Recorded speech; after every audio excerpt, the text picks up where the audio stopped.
Right, let's talk about breaking points.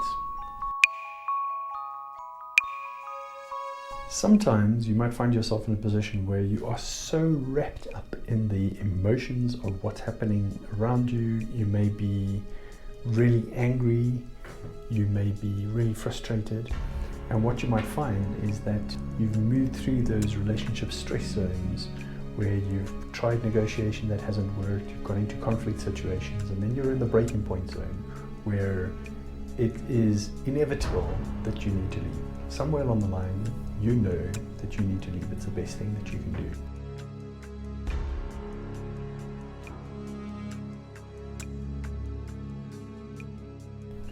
Now the challenge is that leaving anything behind, especially when your income security or some other security or codependency is involved in that departure, you're going to find it extremely difficult to do that. And so what you'll find is that you'll have three choices during when you find yourself in this position. The first choice is to act like a tortoise, pull your head into your shell and hope that everything will go away, and just hope that you'll be able to take that battering on the top of your shell without actually getting involved with it anymore. This is where you start pulling away and retracting from what's happening around you, and you just try and survive the circumstances. My experience is that doesn't last for very long, and it actually makes things worse. It's better to leave. So if you want to leave, you've got two choices. The first is the type of person who just leaves without even thinking about the consequences, and I call this type of person a change warrior. This is the person who they have the courage of their convictions and they just leave. You resign, you retire, you step out of the relationship, be it personal or professional. You just know it's not the right place to be.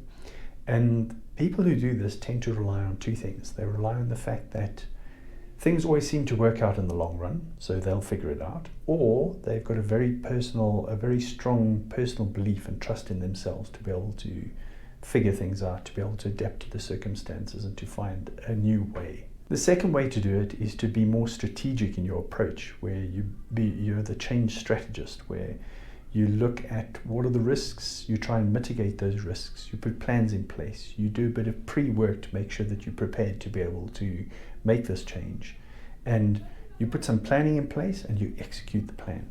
So it may require you to stay in that environment for a little bit longer, but you do it with the understanding that you know what you're going to do and that you're in the process of executing a plan or executing a strategy. So I just wanted to share those thoughts with you about that situation that you might find yourself if you're sitting in a breaking point zone and you're not sure what to do next.